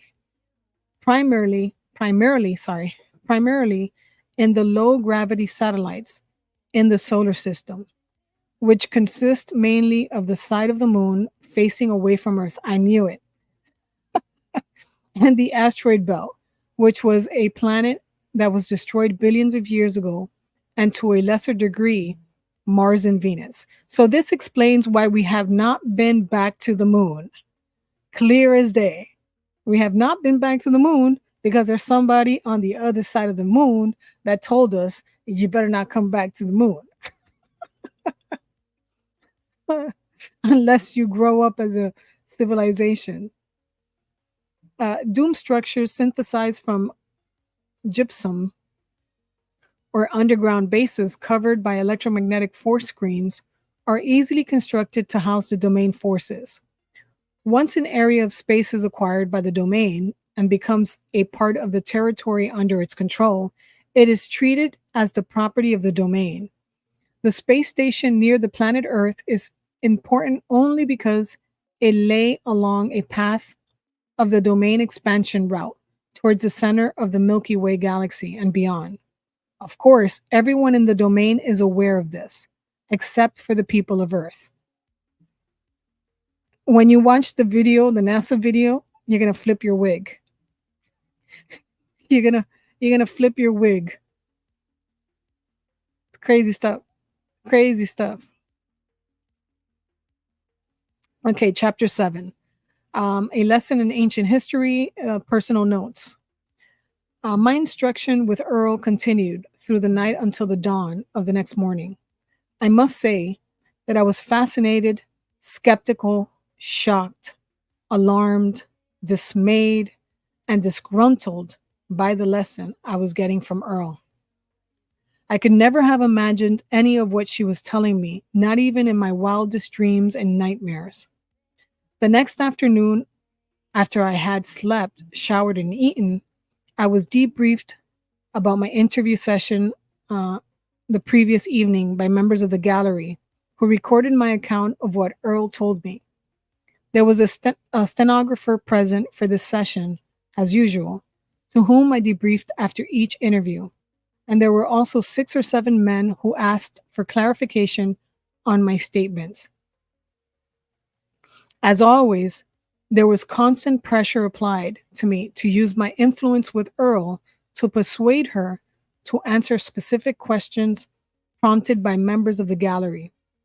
I did my best to reassure everyone that I would give my very best efforts to do so. Nevertheless, only three things happened every day thereafter. 1. Earl resolutely refused to answer any questions that she sensed had been posed by or suggested to me by the gallery. Earl continued to quote unquote instruct me in subject matter of her own choice.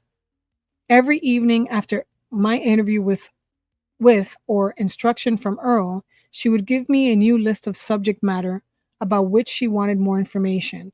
Each evening, I presented this list to the gallery. The next day, Earl received a large stack of books, magazines, articles, and so forth. She would study all of these during the night while I slept. This pattern repeated every day during the remainder of this time I spent with her. The subject matter of my next interview or lesson from Earl continued with a brief history of Earth, our solar system, and nearby space from the perspective of the domain. Official transcript, top secret. Before you can understand the subject of history, you must first understand the subject of time. This is Earl talking, the extraterrestrial. Time is simply an arbitrary measurement of the motion of objects through space. Space is not linear. Space is determined by the point of view of a spiritual being or an extraterrestrial human being when viewing an object. The distance between the isbe, the being, and the object being viewed is called space. Objects or energy masses in space do not necessarily move in a linear fashion. In the universe, objects tend to move randomly or in a curving or cyclical pattern, or as determined by agreed upon rules. History is not only a linear record of events, as many authors of Earth's history books imply, because it is not a string that can be stretched out and marked like a measuring tool. History is a subjective observation of the movement of objects through space that are recorded from the point of view of the survivor rather than of those who succumbed. Events occur interactively and concurrently, just as the biological body has a heart that pumps blood, while the lungs provide oxygen to the cells, which reproduce using energy from the sun and chemicals from plants. at the same time as the liver strains toxic waste from the blood and eliminates them through the bladder and the bowels. So basically, the universe operates like our body operates. So everything operates simultaneously. All of these interactions are concurrent and simultaneous. Although time runs consecutively, events do not happen in an independent linear stream. In order to view and understand the history or reality of the past, one must view all events as part of an interactive whole. Time can also be sensed as a vibration which is uniform throughout the entire physical universe.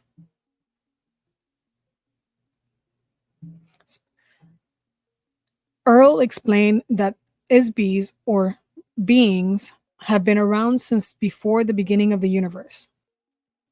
So here's where we get to the before the Big Bang. So this extraterrestrial here from Roswell is telling us that we, every one of us, including their people and any other peoples or beings out in the universe, have existed before this universe existed. Boom, mind blowing. So then here, this is for those of you that have been following me for a while, this is where I talk about how many previous Big Bangs has there been. The micro and the macro. Infinity, never ending. Always expanding and contracting. This is crazy, bro. So let me repeat this again. Earl explained that the ISBs have been around since before the beginning of the universe. The reason they are called immortal is because spirit is not born. It cannot die, but exists in a personally postulated perception of any being's perception. So personally postulated perception of the is and will be. So we never die, even though the bodysuit that we carry dies, just like the extraterrestrial bodysuits are the same. But they've obviously been able to conquer, they've obviously been able to operate from their spiritual side. Wow, dude, that's crazy. That's like amazing technology.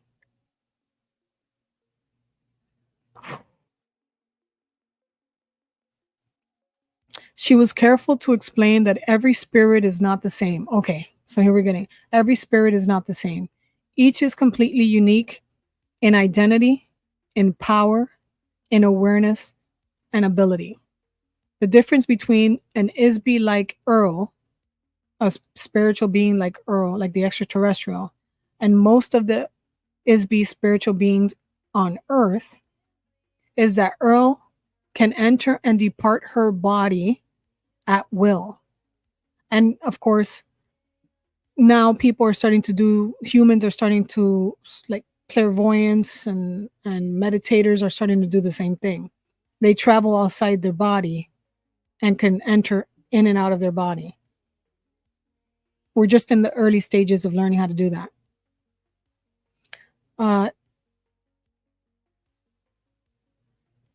So the difference between the extraterrestrial like Earl and most of spiritual beings on Earth, us humans, is that Earl can enter and depart her body at will.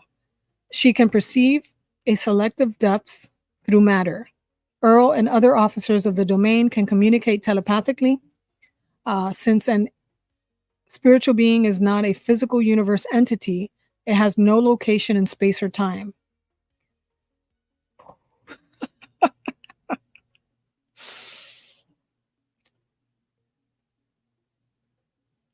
An ISB, spiritual being, is literally immaterial. They can span great distances of space instantly. They can experience sensations more intensely than the biological body without the use of physical sensory mechanisms. An ISB spiritual being can exclude pain from their perception. Earl can also remember her identity, so to speak, all the way back into the dim mist of time for trillions of years. So they recognize, this particular extraterrestrial recognizes its immortal self going back trillions of years. So they're saying that dimensions in the universes have existed for trillions of years. She says specifically 200 trillion years. The age of the physical universe is nearly infinitely old, but probably at least 4 quadrillion years since its earliest beginnings. Time is a difficult factor to measure as it depends on the subjective memory of the spiritual being, and there has been no uniform record of events throughout the physical universe since it began. As on Earth, there are many different time measurement systems defined by various cultures which use cycles of motion and points of origin to establish an age and duration. The physical universe itself is formed from the convergence and the amalgamation of many other individual universes, each one of which were created by a spiritual being or a group of spiritual beings. The collision of these illusory universes commingled and coalesced and were solidified to form a mutually creative universe.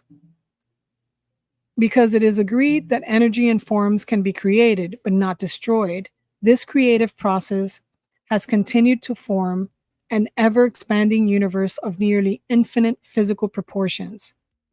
Before the formation of the physical universe, there was a vast period during which universes were not solid, but wholly illusionary.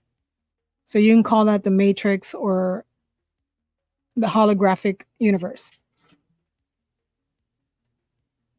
You might say that the universe was a universe of magical illusions, which were made to appear and vanish at will of the magician. In every case, the magician was one or more ISBs, or spiritual beings. Many ISBs on Earth can still recall vague images from that period. Tales of the magic, sorcery, and enchantment, fairy tales and mythology speak of such things, although in a very crude term. Each ISB or spiritual being entered into the physical universe when they lost their own quote-unquote home universe. That is, when the spiritual being's home universe was overwhelmed by the physical universe, or when the ISB joined with other ISBs to create or conquer the physical universe. On Earth, the ability to determine when an ISB spiritual being entered the physical universe is difficult for 2 reasons. The memory of the spiritual being on Earth has been erased. Yep. Yeah, we know that from the near-death experiencers. They remember once they die. Once they leave the body, they remember who they were. They call the location where the heavens are home. So that totally makes sense. So the memory of the spiritual beings on Earth have been erased. 2, the spiritual beings' arrival or invasion into the physical universe took place at different times, some 60 trillion years ago, and others only 3 trillion. Every once in a short while, a few million years, an area or planet will be taken over by another group of spiritual beings entering into the area. Sometimes they will capture other ISBs or spiritual beings as slaves. That's trippy, dude. They will be forced to inhabit bodies to perform menial or manual work, especially mining mineral ores on heavy gravity planets such as Earth. Earl says that she has been a member of the Domain Expeditionary Force for more than 625 million years, when she became a pilot for the Biological Survey mission, which included occasional visits to Earth. She can remember her entire career there, and for a very long time before that. She told me that Earth scientists do not have an accurate measurement or measuring system to gauge the age of matter. They assume that because certain types of materials seem to deteriorate rather quickly, such as in organic or carbon-based matter, that there is a deterioration of matter. It is not accurate to measure the age of the stone based on the measurement of the age of the wood or the bone. This is a fundamental error, she states. Factually, matter does not deteriorate. It cannot be destroyed. Matter may be altered in form, but it is never truly destroyed. The domain has conducted a periodic survey of the galaxies in this sector of the universe since it developed space travel technologies about 80 trillion years ago. So those craft, the majority of the craft that you see are man-made. You're talking about spiritual beings or beings that are traveling, opening wormholes and portals, and their craft plasma balls, create plasma balls and appear and disappear. That's why you see them going in and out of our vision. Crazy, man. Crazy stuff. So their technologies are 80 trillion years old.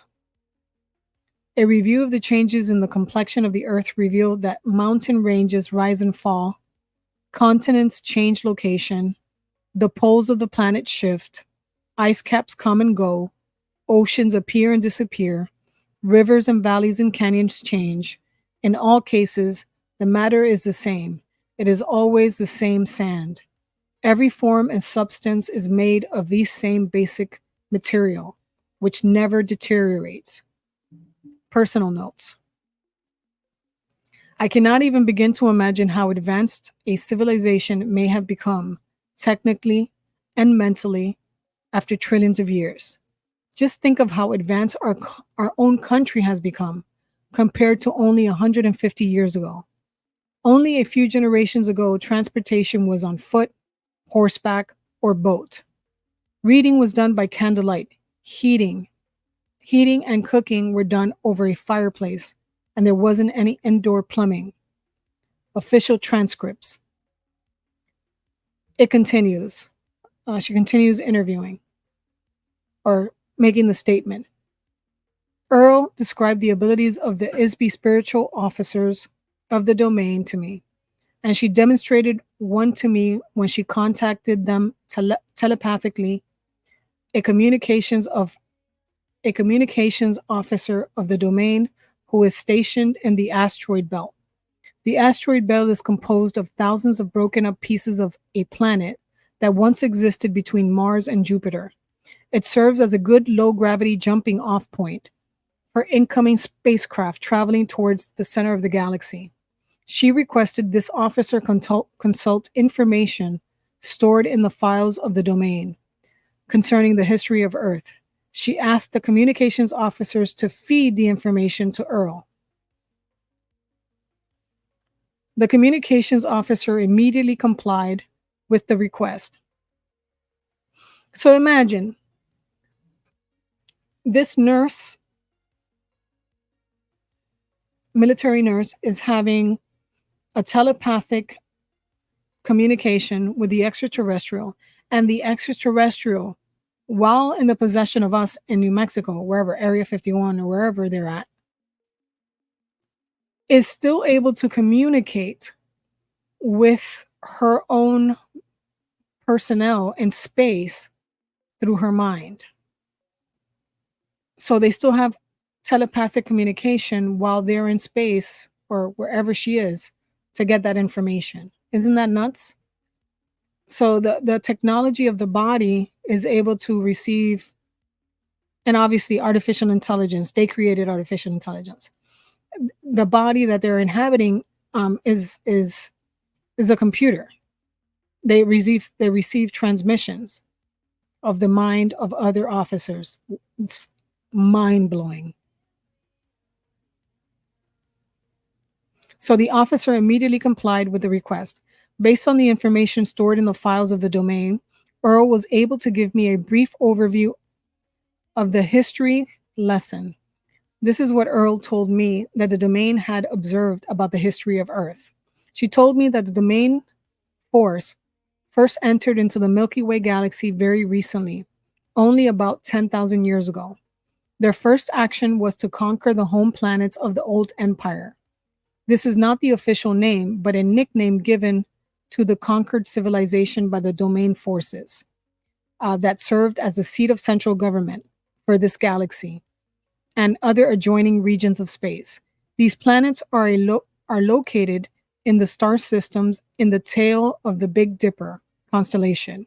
She did not mention which stars exactly. About 1,500 years later, the domain began the installation bases for their own forces along the path of invasion, which leads towards the center of this galaxy and beyond. About 8,200 years ago, the domain forces set up a base on Earth in the Himalaya Mountains near the border of modern Pakistan and Afghanistan. This was a base for a battalion of the domain force, which included about 3,000 members. They set up a base under or inside the top of the mountain. The mountaintop was drilled into and made hollow to create an area large enough to house the ships, personnel of that force. An electronic illusion of the mountain top was then created to hide the base, projecting a false image from inside the mountain against a force screen. The ships could then enter and exit through the force screen, yet remain unseen by Homo sapiens. So if you watched my live stream the day before yesterday, where I showed you, where was it the day before yesterday? No, excuse me, a few days back, where I was showing you live streams of volcanoes and how the UFOs were coming in and out of the volcanoes, and the UFOs were like in mountain areas and all these different areas. And of course, I said, some of them were man-made and very few were extraterrestrial. That makes sense because we've seen video live streams and after video live streams of UFOs entering volcanic mountains and exiting volcanic mountains. So this would make sense. So they would hollow out the mountains, create an area large enough to house the ships and personnel of the force, and an electric illusion, so a cloaking device, would cloak the mountain top,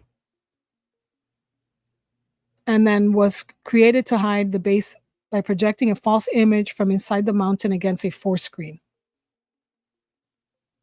The ships could then enter and exit through the force screen, yet remain unseen by Homo sapiens.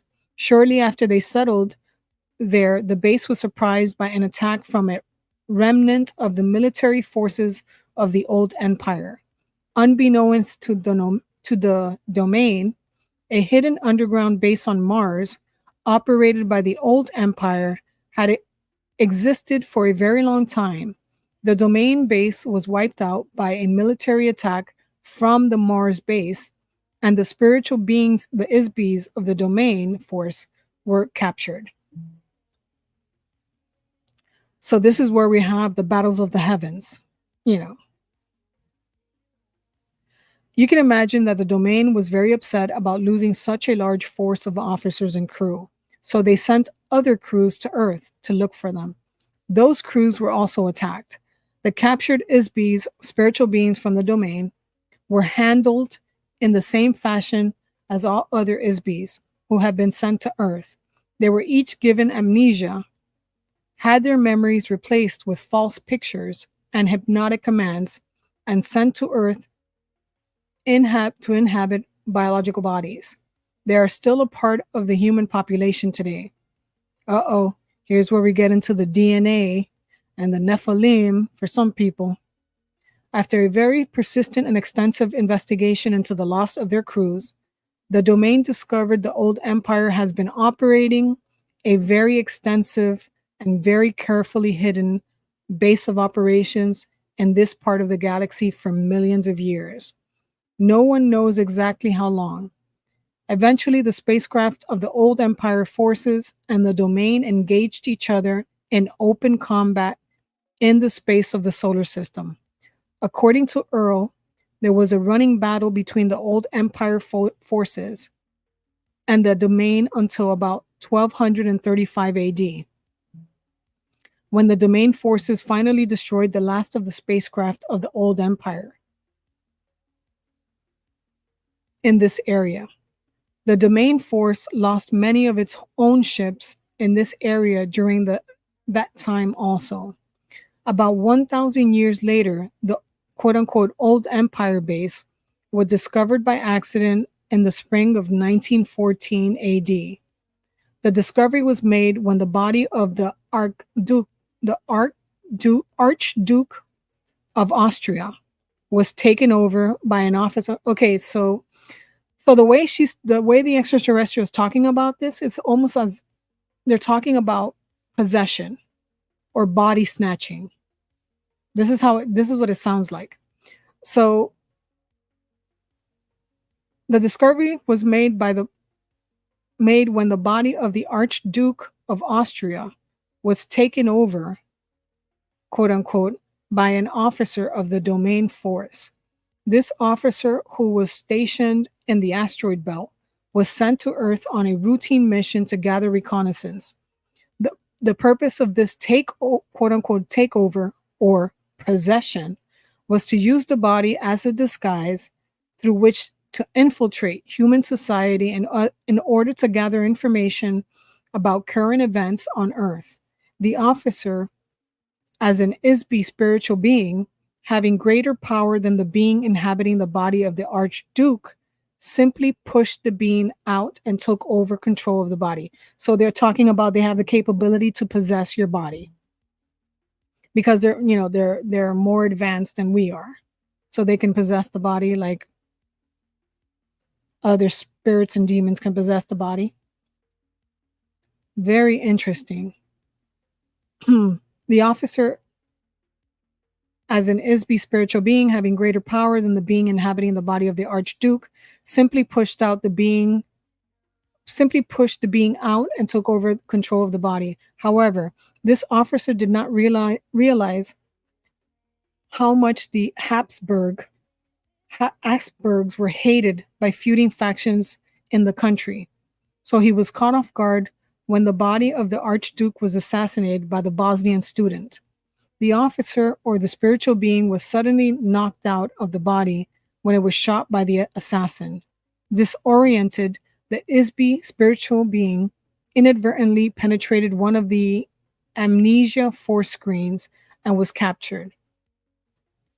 Eventually, the domain discovered that a wide area of space is monitored by an electronic force field, which controls all of the spiritual beings in this end of the galaxy, including Earth.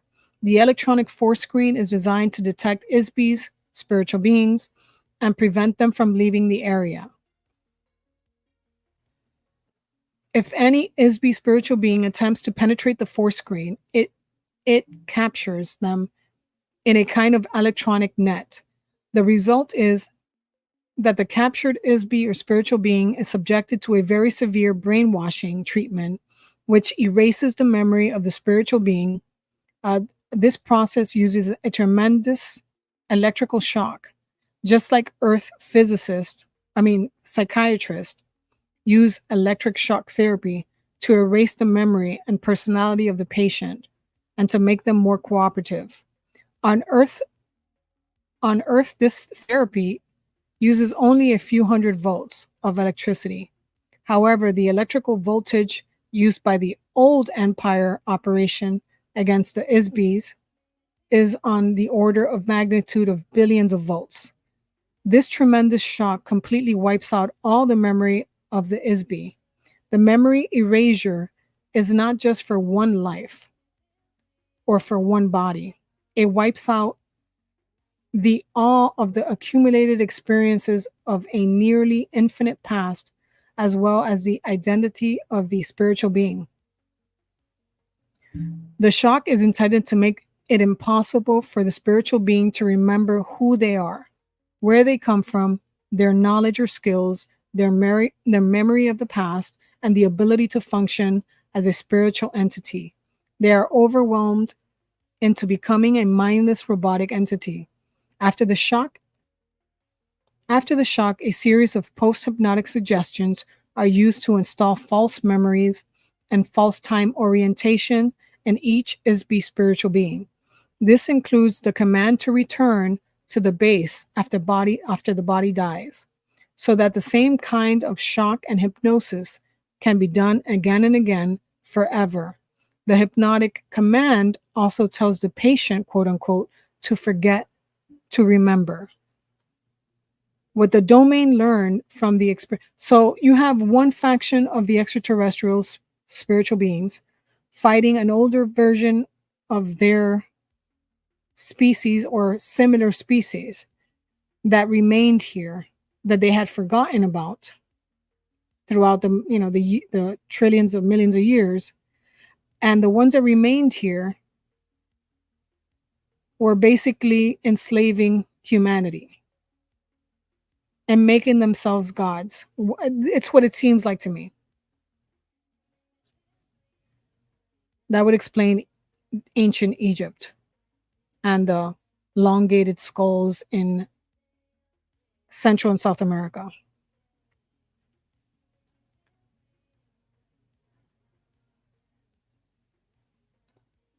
Okay, after the ISB spiritual being has been shocked and hypnotized to erase the memory of the life just lived, the spiritual being is immediately commanded hypnotically to report back to Earth as though they were on a secret mission to inhabit a new body.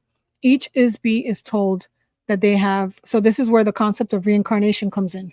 This I'm just speculating because I haven't read through this all. I guess this is where the reincarnation part comes in.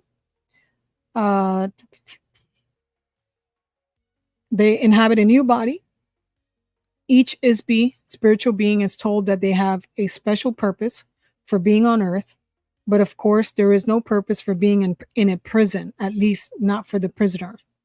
Any undesirable ISB spiritual being who are sentenced to Earth were classified as quote-unquote untouchable by the old empire. This included anyone that the old empire judged to be criminals who are too vicious to be reformed or subdued, as well as other criminals such as sexual perverts or beings that are unwilling to do any productive work. So, damn, that sounds a lot like hell and demons and bad people. An untouchable classification of ISB spiritual beings also includes a wide variety of political prisoners. This includes ISBs who are considered to be non-compliant, quote-unquote, free thinkers or revolutionaries who make trouble for the governments of the various planets of the old empire. Of course, anyone with a previous military record against the old empire is also shipped off to Earth. A list of quote-unquote untouchables include artists, painters, singers, musicians, writers, actors, performers of every kind. For this reason, Earth has more artists per capita than any other planet in the old empire. Untouchables also include intellectuals, inventors, and geniuses in almost every field. Since everything the old empire considers valuable has long since been invented or created over the last few trillion years, they have no further use for such beings. This includes skilled managers also, which are not needed in a society of obedient robotic citizens. Anyone who is not willing or able to submit to mindless economic, political, and religious servitude as a tax-paying worker in the class system of the old empire are untouchable and sentenced to receive memory wipeout and permanent imprisonment on Earth.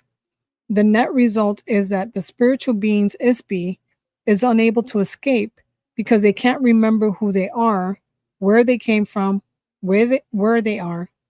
They have been hypnotized to think they are someone, something, sometime, somewhere other than where they really are. The domain officer who was assassinated while in the body of the Archduke of Austria was likewise captured by the old empire force. Because this particular officer was a high powered ISB spiritual being compared to most, he was taken away to a secret base under the surface of the planet of Mars. They put him into a special electronic prison cell and held him there. Fortunately, this domain officer was able to escape from the underground base after 27 years in captivity. When he escaped from the old Empire base, he returned immediately to his own base in the asteroid belt. This is funny because there's a book out there by, I don't know if it was a physicist researcher, where he talks about that there's signals coming from the rings. What is it? Is it the rings of Saturn? He's saying that there's intelligent signals coming out from the rings of Saturn or that area. That would make sense.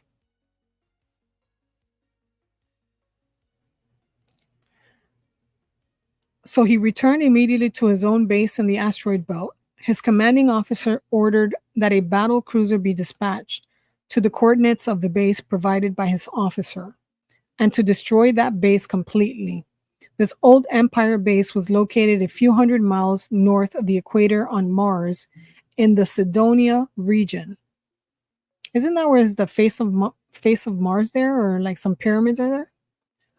Although the military base of the old empire was destroyed, unfortunately, much of the vast machinery of the ISB, spiritual beings force screens, and the electroshock amnesia hypnosis machinery continues to function in other undiscovered locations, right up to the present moment. The main base or control center for this mind control prison operation has never been found, so the influence of this base or bases are still in effect. The domain has observed that since the old Empire space forces were destroyed there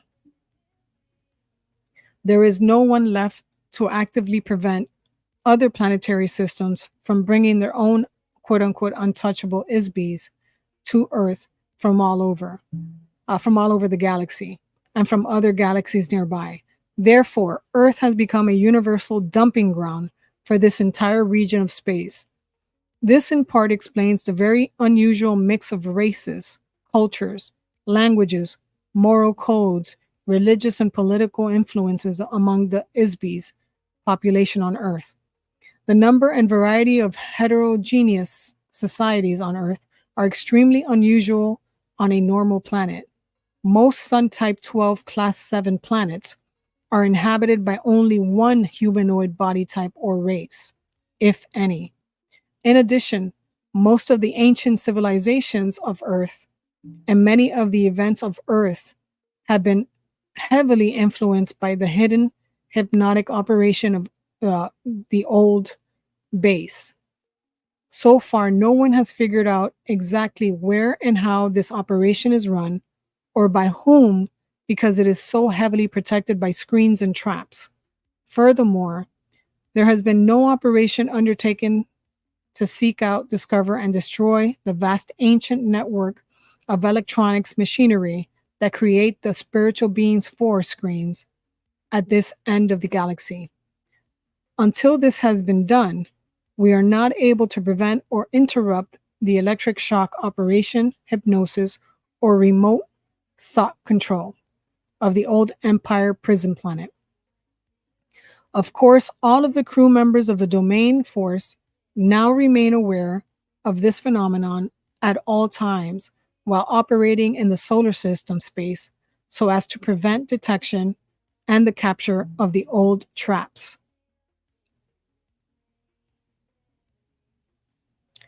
So I'm going to leave it here. I'll be back tomorrow with Chapter 8, A Lesson in Recent History, from the official transcript alien interview, top secret, of the U.S. Army Air Force Roswell Army Air Field 509th Bomb Group. Subject, alien interview, 26/7/1947, first session. And this is the experience and the notes of military nurse Matilda O'Donnell MacElroy after one of the Roswell crashes on the surviving extraterrestrial Earl. All right, guys.